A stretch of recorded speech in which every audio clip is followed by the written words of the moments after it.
Hello மக்களே, welcome to Delhi talks. Is finally shooting spot update நம்ம தாத்தா சைட்லேருந்து வந்தாச்சு. ரொம்பவே பியூட்டிஃபுல்லான பிக்சர். நம்ம சுவாமி, தாத்தா அண்ட் குமரன் இவங்க 3 பேரும் இருக்க மாதிரி ஒரு 3 பிக்சர் வந்து ஷேர் பண்ணியிருக்காங்க. எல்லாரும் ஷூட்டிங் ஸ்பாட்டில் மீட் பண்ண உடனே இந்த பிக்சர் வந்து எடுத்திருப்பாங்க போல். பிகாஸ் பின்னாடி வந்து அவங்க போட்டுக்கு போகிற அந்த ஷூட்டிங் ஸ்பாட் காஸ்ட்யூம் வந்து அந்த ஹேங்கரில் மாட்டி வச்சுருக்காங்க.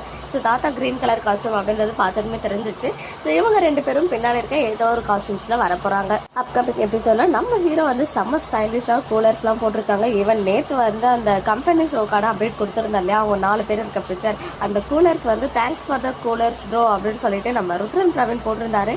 நான் கூட அதெல்லாம் ஒரிஜினல் கூலர்ஸ் அப்படின்னு தான் நினச்சிட்டு இருந்தேன். அப்புறம் தான் நிறைய பேர் சொல்லியிருந்தீங்க இது வந்து எடிட் சிஸ்டர், அது வந்துட்டு ஒரிஜினல் கிடையாது, ஸ்டிக்கர்ஸ் மாதிரி யூஸ் பண்ணியிருக்காங்க, ஸோ அதுக்கு தான் தேங்க்ஸ் சொல்லியிருக்காங்க அப்படின்னு சொல்லி. ஸோ அதுக்கான ஒரு குட்டி கிளாரிஃபிகேஷன் தான் இங்கே நான் சொல்லிக்கிறேன். ஸோ இந்த ஷெட்யூலுக்கான ஷூட் வந்து அமோகமாக ஆரம்பிச்சிருச்சு. நம்ம விஜயோடைய வீட்டில் சென்னையில் தான் ஷூட் ஸ்டார்ட் ஆகிருக்கு. ஸோ கொடைக்கானல்லாம் நம்ம வந்து எதிர்பார்த்தோம், பட் எதுவுமே நடக்கலை. ஸோ பார்ப்போம், இன்னும் காவேரி இருக்க மாதிரி அப்டேட்ஸ் எதுவுமே கிடைக்கல. So once Ganga or Kavya Baba ஏதாச்சும் அப்டேட்ஸ் வந்துட்டு ஷேர் பண்ணுறாங்களான்னு சொல்லி. இன்னும் வெண்ணிலா சைட்லேருந்துமே எந்த ஒரு அப்டேட்டும் வரல. ஸோ அவங்க இன்னும் ஷூட்டிங்கில் ஜாயின் ஆகலையோ அப்படின்னு ஒரு குட்டி டவுட்டும் இருக்குது. ஸோ வெயிட் பண்ணி பார்க்கலாம் அப்கமிங் அப்டேட்ஸ்க்கு. நம்ம கிளினிக்ஸ் வீடியோவில் மீட் பண்ணுற எக்ஸ்க்ளூசிவ் அப்டேட்ஸ்க்கு மறக்காம நம்ம யூடியூப் சேனலை சப்ஸ்கிரைப் பண்ணிக்கோங்க.